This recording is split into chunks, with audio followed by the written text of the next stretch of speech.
I'm sorry I'm Oh, late. hi. Oh, that's fine. It's not late at all. Okay, sorry. I was just like, oh my God, I need to be on that call. That's fine. My definition of late is very, very different. Okay, no, I mean, especially on these calls, I try to be punctual because I know I've been on the other end where I'm just like hanging out, listening to bad like hold music. That's fine. Thanks for agreeing to do the interview with me. Just as a heads up, I've already pushed record, so I'm recording it on my end. Okay, great. Okay. I'll try not to say anything lewd or outrageous. Okay, thank you. I'll keep it in check. Okay, thank you. I saw Emanuel and the Truth About Fishes for the first time at Sundance, London, and I have to say it was very moving and surprisingly funny at the same time. And I wanted to know what inspired you to write the screenplay. Well, first of all, I appreciate that you appreciated the humor because I think I have a little bit of a sort of British sensibility in that because I grew up there from, all my teen years. So I think sometimes the humor translates a bit better over on that side of the pond than over here. But I guess the inspiration was really I wrote the screenplay for Rooney Mara, who I had cast and I had discovered and cast in Tanner Hall, along with Tatiana von Furstenberg, who co-wrote and co-directed that with me. But Rooney and I became close friends, and when that was over, we were both out of a job. So I was like, I'll write you your next job. And so I really wrote Emanuel with her in mind. And it really ended up being kind of, an exercising of demons for me, really, sort of my struggles with trying to have a child of my own, and sort of the character of Emanuel herself, I guess. Her ability, I guess, to keep that kind of a secret is I grew up in an alcoholic home, and I think keeping secrets is sort of something that comes second nature. So it was sort of like, I don't know, it was sort of like, children kind of carrying the secrets of adults, and sort of the bonding process that happens in the process of doing that, and how you sort of become the protector and the carrier of those secrets, and sort of the collusion that happens, and the sort of, you kind of get pulled into this other world that sort of starts to become real for you as well. So it was kind of a mishmash, if you will, of kind of like, some of my demons kind of my life now, my struggles now, and sort of things that I overcame then, and sort of, I guess, the characters of Emanuel and Linda kind of, did that dance sort of together in a strange way. I don't know. It's kind of weird how sort of the creative process works. It's kind of, I guess, you store all this ammunition over time that you don't know you're storing, and sort of when you sit down to do something, it's like, different themes and things kind of come to the surface and need to be explored, and they kind of go about doing that in their own special way. Did you feel like you put more of yourself into Emanuel or Linda, or was it both? I think it was definitely a lot more of me in Emanuel because I'm quite immature, so I still see myself as a teenager in some ways. I guess her sort of personality, I guess, is more akin to mine. I'm not quite as mysterious as Linda, but I can be. But I have a lot of sort of attributes. I saw a lot of myself in Kaya, the actress, that I eventually cast as Emanuel, because Rooney was way too old, not way too old, but she was too old to play a teenager by the time I got the funds together to make Emanuel. So I was lucky enough to find Kaya, and I just saw a lot of myself in her, and because the character of Emanuel, obviously, when you write, you end up putting a lot of yourself in that, and so he was just the perfect fit, I guess. Kaya was a very striking actress in the film. Not only is she beautiful, but she's very, very memorable on screen. How did you cast her after you realized that Rooney Mara could not play the part anymore? Well, I honestly, I looked at every actress in that age range in Los Angeles, and I do mean every actress, literally. And I met some incredibly talented, beautiful girls, but none of them were that. None of them were Emanuel, you know what I mean? And obviously, having written the part for Rooney, it was a very high bar that I was looking for in terms of, ability and everything else. And not that they weren't here, but none of them were the girl, So I literally just flew to London and met. I took over sort of I think the lounge there at the Soho House and just sat down and met different girls, and Kaya. Just the minute she sat down and the minute we started talking, I was just like, oh my God, thank God I found her, and that was that pretty much. I mean, I cast a lot based on essence, It's like, of course, you want them to audition, and that matters to some degree. But to me, it's like it's the humanity of the person and how much are they going to let you see of that, because that's ultimately, I think, what the audience connects to. I mean, whether they know it or not, it's like acting chops are great, and I'm glad she has them and some to spare. But it's really who she is and her humanity and her bravery in letting you sort of get in there and see that I think is so special about her as an actress. Well, Kaya mentioned in an interview that she wanted to keep things instinctual and natural in her acting. Did you two discuss how she was going to approach a scene? Yeah, I mean, the great thing about casting something correctly is that you don't have to do that much manipulating. You know what I mean? It's like if you cast the right girl, she is pretty much in the main things of her line up with that character. So instinctually, she's going to do the right thing because she is that girl to a great degree. At least her blueprint, her internal blueprint is the same. So, it's not. I can't say that I can't take credit for Kaya's acting in that movie, because it's like, I mean, obviously we collaborated, but it wasn't like there was definitely no hand holding needed for her performance, because she just got it. She understood who this person was, because in many ways she is that person. And oftentimes I think for when I speak to directors that are kind of further along the track than me, you're really forced to cast people that quote unquote mean something, and by mean something I mean financially mean something, and that really ties your hands, because how many people mean something like that? So when you don't have that burden, it really liberates you to just cast the right people, and inevitably it makes for a better movie, But surely it did mean something to have Jessica Biel on as part of the cast. Not only is she talented, but she certainly did. That. I mean, Jessica Biel came in and auditioned for the role.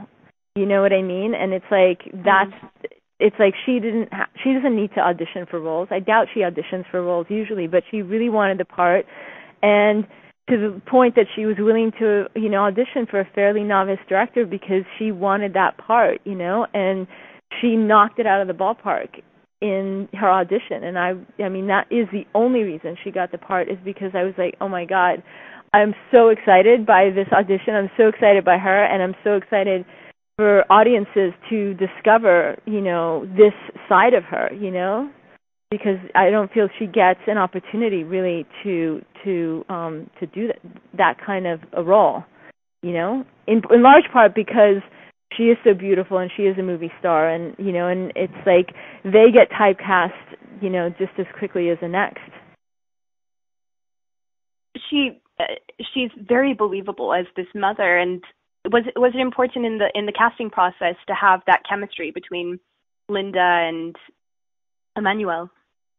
I mean, it was very important. I mean, unfortunately it's not like I had a chance to test that chemistry because Kaya was in the UK and Jess was here. But I mean, I trusted that that they would, having met both of them, and also I think that they understood the importance of that chemistry to the film.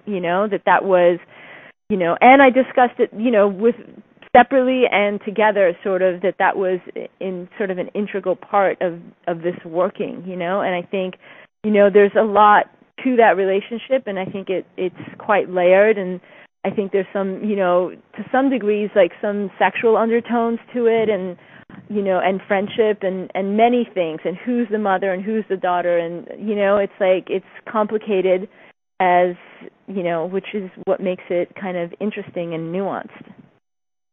It's interesting you brought that up, because in one part of the film, her Emanuel's stepmother mentions to Linda that she feels some sort of attraction to her as more than just a friend. Was that more for comedic purposes, or do you think that Emanuel actually did feel some sort of attraction towards Linda? I mean, I think it served both things. I think it was comedic. I think, Janice, God bless her soul, like, is always trying to be helpful, and and she's kind of on the wrong path. But I mean, I think it's natural. I think when two people genuinely like each other and have and develop such a close bond, I think it's filled with many things, and it's like, and just because there is some level of attraction doesn't necessarily mean that it's sexual. It certainly doesn't mean that it's going to be acted upon, but it certainly makes for a more loaded dynamic, which is,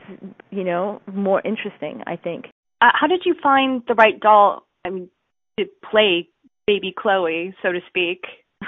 Well, that was quite a hunt, because it really needed to be, it was really like casting a character in the film. I mean, it was just as important that she be right as any of the other, I took it seriously. It was like casting a role. I hunted on the internet for a very long time. I found her and bid on her on eBay. And I put like an extraordinary amount of money down, like thinking like, well, I've definitely got her. And then I didn't. Someone outbid me. So then I was like desperate, and I managed to sort of track down the reborn artist that made her, and sort of, started a dialogue and told her about the film, et cetera, and so forth. And then she was kind enough to make me two Chloes, because I needed two because of the things that happened to the baby doll during the movie. But so she's Cheryl. I'm spacing on her last name, but she's quite a famous in the reborn community. You know what the reborn thing is, right? It's actually a British thing. Yeah, and apparently they can base it on a real child. The look. Yes, yeah, I'm sure that they can. I don't think this one was, but yes, you definitely can. Did you have a certain look you requested for? Oh, her name, just because I want to, is Cheryl Pletzen, like Pletzen. I just wanted to get her name right, because she was so great, and the doll is so great. Well, one critic made a comparison to the film Lars and the Real Girl. Did that film ever go through your mind, if you have watched it during production? Yes, I have watched it. I love that film. I don't know that it went through, I don't know what you mean by through my mind, but definitely it's a film that I love, and is definitely sort of a part of, like, you know what I mean? Like, same as Heavenly Creatures or The Ice Storm, or there's like, seminal films for me, you know what I mean, that I'm sure on some level inform, my work. Polanski or Wes Anderson or Paul Thomas Anderson, or, you know what I mean? Jessica's character, Linda, is in a very delusional situation with this doll. And how did you go about shooting a scene so that the audience would feel a part of this world and not so bizarre? I mean, I think that's in large part credit to Jessica. I mean, she took baby Chloe with her before shooting. It lived with her and Justin for, I don't know, a few weeks, and I think like she just developed a relationship with it, so that it did feel very real to her. And I think she played that flawlessly. You know what I mean? It's like it's absurd, but you buy into it. And I think, what I've heard sort of from people who have seen is that at some point in the movie you become invested in that. You know what I mean? I think that was part of the challenge in this film. I knew that the whole thing was riding on a very thin wire. It was like kind of a wire act. It had to have the right tone exactly, and the right amount of humor, and the right amount of, sort of sadness, and it was a real balancing act, most of which happened in the editing room. You know what I mean? That's really when it's like you're kind of like a conductor conducting an orchestra, and that's really where it goes down. I mean, all the actors and all of my heads of department, I think everyone really, really came through for me. So I had a lot of things with which to work. Were there any reactions in the audience that surprised you during the screenings? No, I'm always happy when I hear laughter, because I feel like, you know what I mean? Like, I feel like it's a movie, it's a ride. You should enjoy it. You know what I mean? I feel like sometimes I've been sometimes in audiences, where it feels uptight, like people aren't sure if they're allowed to laugh or if they should laugh, or you know what I mean? Yeah. So it's like once I hear the laughter, then I know, okay, these people are they're experiencing, they're in the experience, as opposed to sort of sitting back and kind of judging themselves, judging the movie. You know what I mean? It's good to know when people are just in it, experiencing it. Yeah, I'm not gonna lie, I did cry a bit at the end. Really embarrassing. Oh, well, that's good. I mean, that's it's just, that means you went on the ride. Yeah, I actually, my favorite part was the water sequence at the climax of the movie. How did you go about shooting that? Well, that was a bit challenging. That was we had to rebuild Chloe's bedroom entirely and sink it.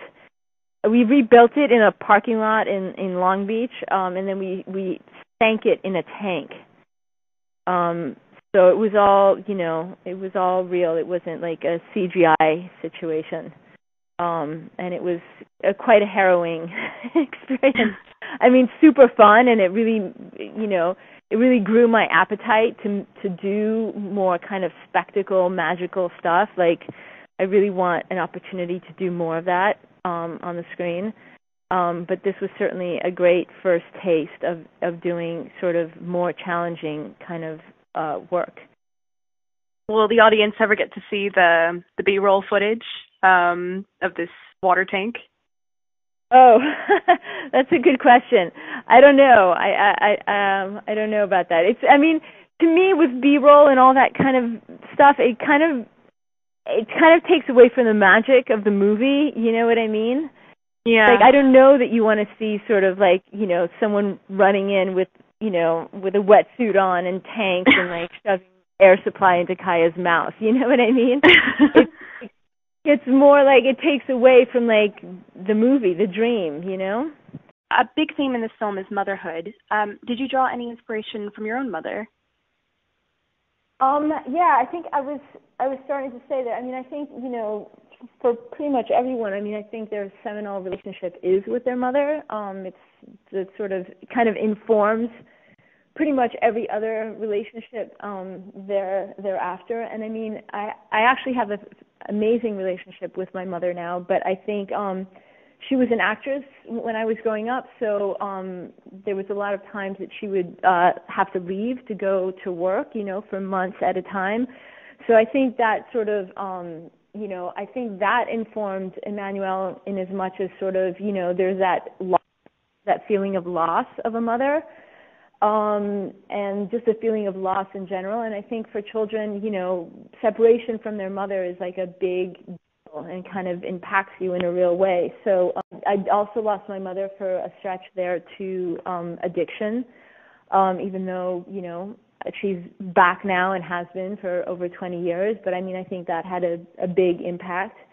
So yeah, I think, I think one of the themes in the film is loss and salvation and redemption, and I think I've experienced all of that with my mother, and I think all of that is deeply seeped throughout the film. Do you feel like this film has been therapeutic at all to help with that sense of loss?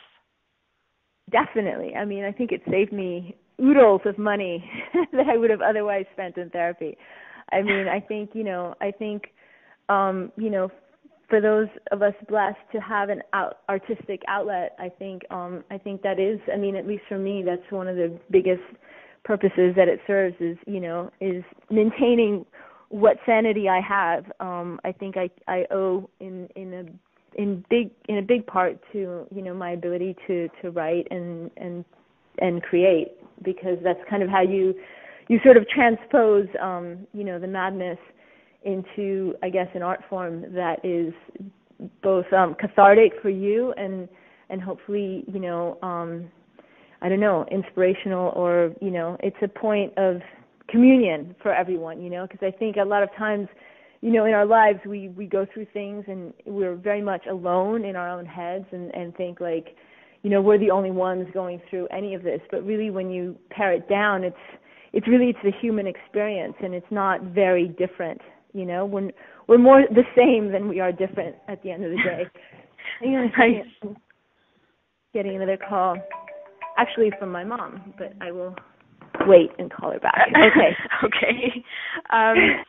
After working with Tatiana von Furstenberg on Tanner Hall, how was it writing and directing a film on your own? I really enjoyed doing that with Tatiana because she's, my best friend and has been for a very long time. So that was a fun experience in as much as, to have that camaraderie and that companionship through the journey of writing a script and making a movie is great because, a lot happens. It's both good and bad. It's very, there's very harrowing moments on all films, that it's nice to get through with someone by your side. But I think, in some ways, making this film on my own was sort of, my coming of age, because I did do it on my own, and it is a scary process. But if you survive it, and if being the pivotal word there, I think you come out of it much stronger, and I really walked off this set knowing like, yeah, I am a writer and I am a director, and I feel good about that, and I feel that I'm good at it, to the point that, I'm, looking to get hired to direct other people's work, and it looks like that's what's going to happen next for me. So I think it was very important in terms of my level of confidence, Well, in addition to being a director, I know you're also a musician. Did you have a lot of input in the music that went into the film? I know there was some French music and some other contemporary. Yeah, I think because, I was a songwriter before I was ever a screenwriter, and I come from a, very musical family and background. So, music is of utmost importance to me. And I think in both Tanner Hall and Emanuel, I had a very big hand in sort of, the music selection, because it's, it's a huge part of the film experience. I think it's, maybe people don't realize how impactful the music is to what it is that you're experiencing on screen, but it really is. And getting that tone right and that balance right is, really, it's like super important, And do you have any upcoming projects on the horizon? I do. I don't. I have projects that I'm sort of developing and writing, and I have a couple of films that that I'm, I guess, attached to direct. But apparently, I'm not supposed to speak of them because it's like you're not really attached until it's a go movie. So I think. Are we allowed a hint at the genre or anything? Well, I'll tell you, the next movie that I'm looking to do, I think thematically is, similar to Emanuel. It has to do with, heartbreak and madness and mortality. So when you talk about it like that, it seems like, oh my God, you're making like Emanuel too. But it's so different than that. It's like a completely different movie. I didn't write it, but it's a fabulous piece of writing. But thematically, it explores the same territory. But I think a lot of artists do that. It's like they have certain things that they're working out within their own psyche within their own universe, and the only way to do that really is to sort of dive into that pond and see what you find, So I'm diving back in. And last question, what has happened to the Chloe doll? Did anyone keep it after the movie? Yes, she's actually sitting in the closet of my office. I know it doesn't sound like a very prominent position for her, but I needed some distance from her, just because, it was creepy. It was a long and harrowing ride. But I suppose, maybe 10 years from now she'll be somewhere prominently exposed in my living room or something. But at the moment she's in the closet. That's where she lives. But I'm sure she'll come out, but I think we both needed a break from each other. Right. Well, thank you so much for taking the time for the interview and for your patience. I know the delay. Thank you so much. Thank you. So good luck on your upcoming projects, and look forward to seeing your future films. Okay, thanks so much. Okay, thank you so much. Bye. Okay, bye.